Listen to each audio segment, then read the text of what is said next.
আসসালামু আলাইকুম ওরহমতুল্লাহি ওবরাকাতুহু। আবারও তোমাদেরকে আমি স্বাগত জানিয়ে আমি আমার আজকের ক্লাস শুরু করছি।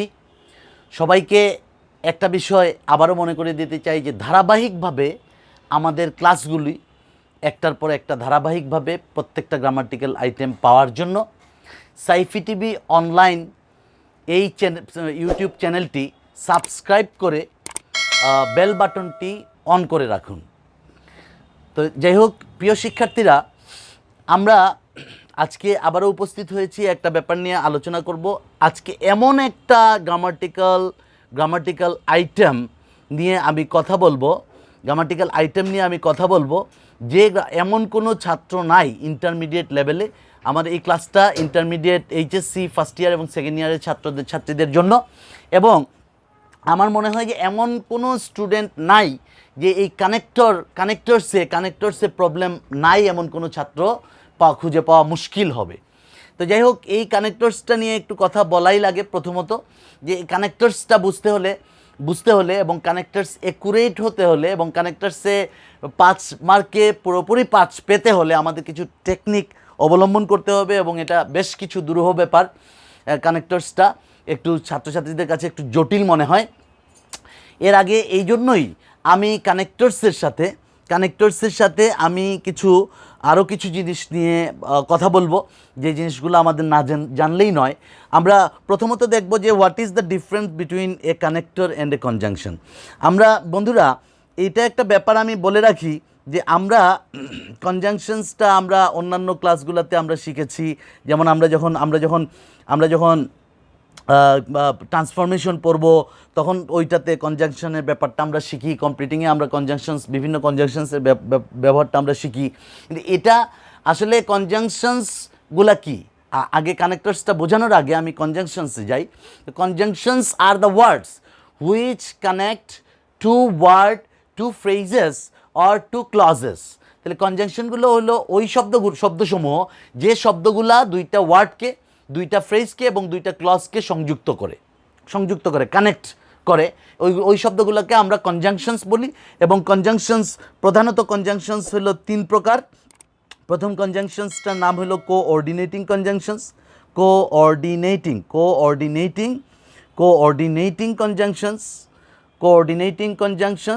প্রথমটা। দ্বিতীয়টার নাম হলো যে সাবঅর্ডিনেটিং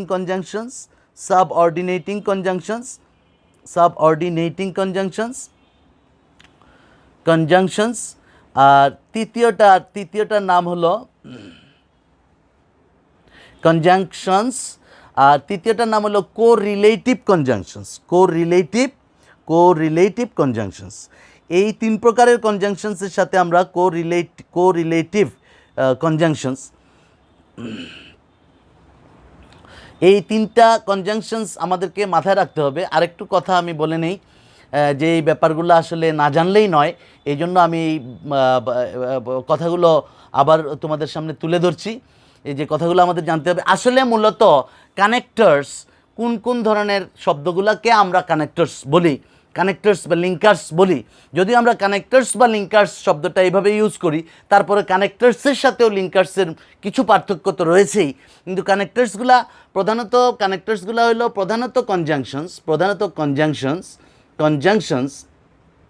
তারপরে হলো কানেক্টরসগুলো হলো phrases, different kind of phrases. তারপরে হলো 3 নম্বর হলো কানেক্টরসগুলো হলো অ্যাডভার্ব। প্রিয় বন্ধুরা, খুব যদিও এটা একটা খুবই একটা জটিল একটা টপিক, তারপরে আমরা আশা করি যে 4টা ক্লাস ধারাবাহিকভাবে তোমরা যদি দেখো তাহলে আমার মনে হয় যে you will have a clear idea about the connectors. তাহলে কানেক্টরস কোন শব্দগুলো আমরা কানেক্টরস হিসেবে ইউজ করি। প্রথমত আমরা কনজাংশনস কানেক্টর হিসেবে ইউজ করি, যেমন কনজাংশনস অ্যান্ড, বাট, অর, এগুলোকে আমরা কনজাংশনস বলি। তারপর ফ্রেজেস আমরা কানেক্টরস হিসেবে ইউজ করি, যেমন in the meantime, at the time, in the meantime, in the same way. এগুলো আমরা বিভিন্ন ফ্রেজ আমরা ব্যবহার করি। এরপরে রয়েছে অ্যাডভার্ব, আর অ্যাডভার্বের সংখ্যা এত বিশাল যে অ্যাডভার্বের সংখ্যা বিশাল, কারণ প্রত্যেকটা মানে প্রায় অ্যাডজেক্টিভের সাথেই এলওয়াই যুক্ত করলেই এটা অ্যাডভার্ব হয়। নর্মালি, রেগুলারলি, ইউজুয়ালি, এই সব শব্দগুলাও আমরা কানেক্টরস বা লিঙ্কার্স হিসেবে ব্যবহার করি। তারপরও আমি বলবো যে কানেক্টরস এবং কনজাংশনসের মধ্যে তো কিছু পার্থক্য রয়েছেই। আবার আমরা কানেক্টরস বা লিঙ্কার্স এটাকে বলে থাকলেও কানেক্টরসের সাথে লিঙ্কার্সেরও আভ্যন্তরীণ কিছু পার্থক্য রয়েছে। তো বন্ধুরা, আমরা প্রথমতই আমরা দেখলাম যে কানেক্টরস হিসেবে কি বসে, কোন কোন শব্দগুলো কানেক্টরস হিসেবে বসে। আমরা প্রথমত দেখি কনজাংশনসগুলো কানেক্টরস হিসেবে বসে, ফ্রেজেসগুলো কানেক্টরস হিসেবে বসে, অ্যাডভার্বগুলো কানেক্টরস হিসেবে বসে। সুতরাং এই কানেক্টরসের সংখ্যা অসংখ্য, অনেক অনেক। যেমন তারপরেও অনলাইনে একটা ওয়েবসাইট আছে, যে ওয়েবসাইটে মোটামুটি কম বেশি 353টা কানেক্টরসের কথা আলোচনা করেছে। তারপরে আমরা এতগুলাতে যাব না, আমরা মোটামুটি কম সংখ্যক কানেক্টরসকে মনে রেখে এবং মাথায় রেখে আমরা এইচএসসি এবং এসএসসির সিলেবাসটা কীভাবে কভার করা যায় এবং কীভাবে আউট অফ 5 পাওয়া যায়, ওই জিনিসটাই আমরা মাথায় রেখে এই কানেক্টরসের সিরিজটা আমরা শুরু করলাম। আজকে আমার ক্লাসটা হলো কানেক্টরস 1। তো সুতরাং কানেক্টরসের পুরোপুরি একটা চিত্র পেতে তোমরা মানে এক থেকে মানে ধারাবাহিকভাবে ক্লাসগুলা দেখার চেষ্টা করবে। তো আমি প্রথমত আলোচনা করি কনজাংশনস নিয়ে। কনজাংশনস কি? কনজাংশনস যে যখনই দুইটা ওয়ার্ড, যখনই দুইটা ফ্রেজ এবং যখনই দুইটা ক্লজকে যুক্ত করে, ওই শব্দগুলোকে আমরা বলি কনজাংশনস। আর কনজাংশনস প্রথমত হলো কোঅর্ডিনেটিং কনজাংশনস। কোঅর্ডিনেটিং কনজাংশনসটা কি? কোঅর্ডিনেটিং কনজাংশনসটা হলো যে যখনই সমজাতীয় দুইটা ওয়ার্ড এবং দুইটা ক্লজ এবং দুইটা ফ্রেজকে যখন যুক্ত করবে, তখন ওইটাকে আমরা বলবো কোঅর্ডিনেটিং কনজাংশনস। এবং কোঅর্ডিনেটিং কনজাংশনসগুলা মনে রাখার খুব একটা ছোট্ট একটা ফর্মুলা রয়েছে, যে আমরা যদি এই শব্দটাকে মনে রাখি যে ফ্যান বয়েস, FANBOYS, এই ফ্যান বয়েসটাকে যদি আমরা মনে রাখি, তাহলে আমরা কোঅর্ডিনেটিং কনজাংশনসগুলোকে মনে রাখতে পারবো। যেমন এফ হইল ফর, তারপর এন্ড হইল এ হইল এন্ড, তারপর এন দিয়ে নর, তারপর বি দিয়ে বাট, তারপর ও দিয়ে অর, তারপর ওয়াই দিয়ে ইয়েট, তারপর এস দিয়ে সো। তাহলে আমরা যদি ফ্যান বয়েস কথাটাকে মনে রাখি যে ফর, অ্যান্ড, নর, বাট, অর, ইয়েট, সো, এই 1, 2, 3, 4, 5, 6, 7টা, এই 7টা লেটার মনে রাখলে আমরা কোঅর্ডিনেটিং কনজাংশনসটাকে মনে রাখতে পারবো। আর কোরিলেটিভ কনজাংশনসটা, কোরিলেটিভ মানে যখনই কনজাংশনসগুলো জোড়ায় বসে, তখন এগুলোকে বলে যেমন সো এস, তারপর এস এস, তারপর নেইদার নর, তারপরে হলো সো দ্যাট, বোথ অ্যান্ড, এই শব্দগুলোকে যদি আমরা মনে রাখি, তাহলে আমরা এই স্ট্রাকচারটা যদি আমরা মনে রাখি, তাহলে আমরা কোরিলেটিভ কনজাংশনসগুলো চিনতে পারলাম।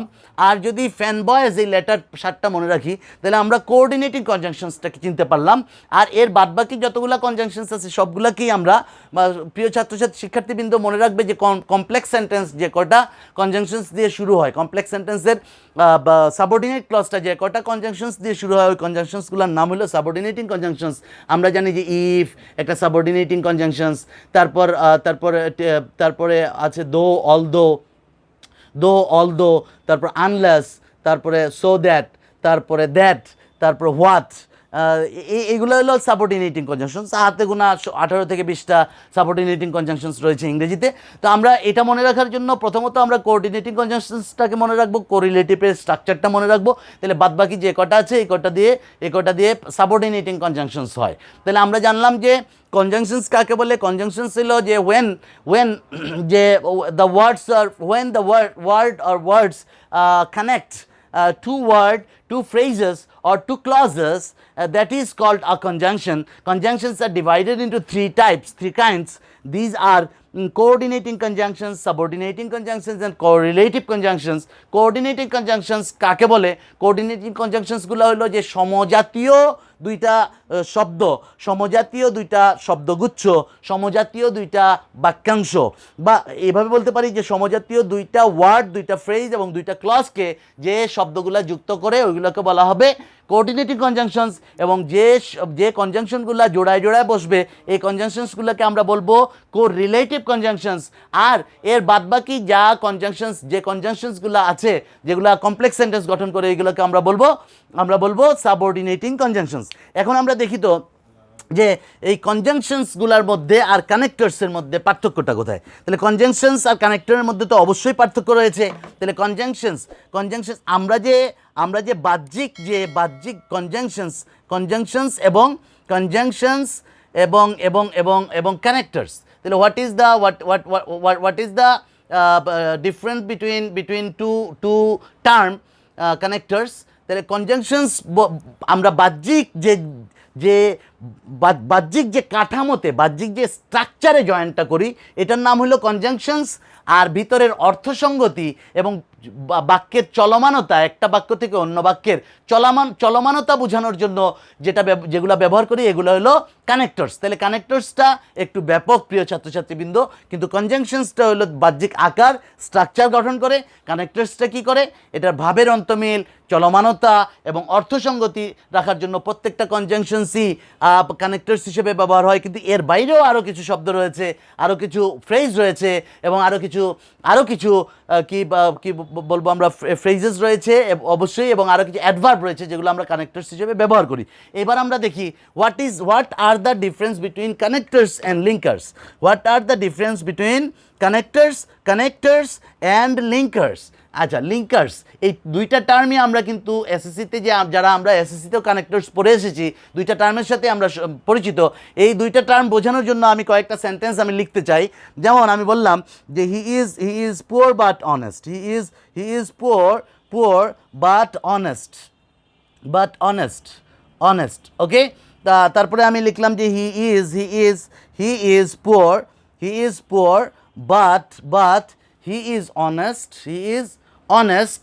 এবার আমরা তৃতীয় সেন্টেন্সে দেখি যে he is poor but he is honest. এইবার একটা ব্যাপার ভালো করে লক্ষ্য করো প্রিয় শিক্ষার্থীবৃন্দ, এই তিনটা সেন্টেন্সের মধ্যে একটা ব্যাপার ভালো করে লক্ষ্য করো যে দ্বিতীয় যে সেন্টেন্সটা এটাতে আমরা বাট ব্যবহার করেছি, এটা হলো একটা কোঅর্ডিনেটিং কনজাংশনস দ্বারা দুইটাকে ব্যবহার করেছি এবং ঠিক মাঝখানে বসছে এবং দুইটা ক্লজের মধ্যে চলমানতা বজায় রেখেছে। এটা কিন্তু অবশ্যই এটা কনজাংশনস, বাট দুইটা ক্লজের মধ্যে যেহেতু চলমানতা বজায় রেখেছে এবং অর্থসঙ্গতিটা বজায় রেখেছে, কোহেসিভ অর্ডারটাকে বজায় রেখে, এই জিনিসটা বুঝতে হলে এই দুইটা টার্মই আসলে কোহেসিভ আর কোহেরেন্ট এই দুইটা টার্ম আমাদেরকে বুঝতে হবে। কোহেরেন্ট আর কোহেসিভটা কি? কোহেরেন্ট হলো যে এই যে দুইটার মধ্যে যে অর্থের যেটা বোঝা যায়, অর্থের যে কি বলে সঙ্গতি বজায় রাখার জন্য আমরা এটা বাটটাকে ব্যবহার করেছি। আবার দুইটা সেন্টেন্সের মধ্যে সঙ্গতি বজায় রাখার জন্য আমরা এখানে বাটটাকে ব্যবহার করেছি। তাহলে এইটা হলো যে বাইরে যেটা দেখা যায় এটা হলো কোহেরেন্ট অর্ডার। মানে আমরা যখন একটা প্যাসেজ সলভ করব তখন অবশ্যই বড় একটা প্যাসেজ হবে এবং একটা সেন্টেন্সের সাথে, একই প্যারাগ্রাফের একটা সেন্টেন্সের সাথে আরেকটা সেন্টেন্সের, ওই সেন্টেন্স দ্বিতীয় সেন্টেন্সের সাথে তৃতীয় সেন্টেন্সের সাথে চতুর্থ সেন্টেন্সটা একটা হুকের মতো একটা সম্পর্ক, মানে একটার পরে আরেকটা সম্পর্ক রয়েছে। আমরা যদি how to make a cup of tea বর্ণনা করি তাহলে আমরা বলবো যে first you have to take a kettle, then you have to put some water into the kettle. তাহলে এই দ্বিতীয় বাক্যে আমরা দেন ব্যবহার করলাম। তারপর after that we have to pour some we have to put some tea leaves and sugar and milk into it, and at last we have to take out the kettle from the stove. Then the tea is ready for drinking. Okay, so এই যে একটার সাথে আরেকটা চলমানতা, একই সেন্টেন্সের ভিতরের ক্লোজগুলোর মধ্যে একটার সাথে আরেকটার চলমানতা রক্ষা করার জন্য যেটাকে আমরা ব্যবহার করলাম এটাকে আমরা বলবো লিঙ্কার্স। আর একটা সেন্টেন্সের সাথে তার পরবর্তী সেন্টেন্সের যে চলমানতা যেটা দিয়ে আমরা দেখালাম এইটাকে আমরা বলবো কানেক্টরস। তো সুতরাং বন্ধুরা আমাদের এইচএসসি সিলেবাসে কিন্তু কানেক্টরেই ব্যবহার করতে বলা হয়ে থাকে। তো এইভাবে আমরা প্রত্যেকটা সেন্টেন্সের শুরুর দিকে কিন্তু এটা অনেক সময় আমাদের টিচারদের দ্বারা যখন প্রশ্ন করে প্রশ্নকর্তার দ্বারা এগুলো মিসিং হয়ে যায়, তারা কানেক্টরসের পরিবর্তে তারা তখন আমাদেরকে মানে কানেক্টরসের পরিবর্তে লিঙ্কার্সের ব্যবহার দেয়, তারপর কনজাংশনসের ব্যবহার দেয়, যেগুলো দেওয়ার কোনো প্রয়োজন ছিল না। এখানে আসলে সমন্বয়হীনতার একটা অভাব বোর্ডের সাথে বোর্ডের টেক্সট বইয়ের সাথে এবং আমাদের সাথে শিক্ষকদের সাথে, এই জন্য এটা একটু দুরূহ। তো প্রিয় বন্ধুরা, আমরা নেক্সট ক্লাসে আমরা কানেক্টরস নিয়ে আরও কয়েকটা, আমি আসলে একটা ক্লাসেই কানেক্টরের সম্পূর্ণ সমাধান এরকম কোনো ম্যাজিক আমার কাছে নাই। তো আমি এরকমই সিরিয়াল ধারাবাহিকতা আমাকে কি করতে হবে, তোমরা যদি আমার সাথে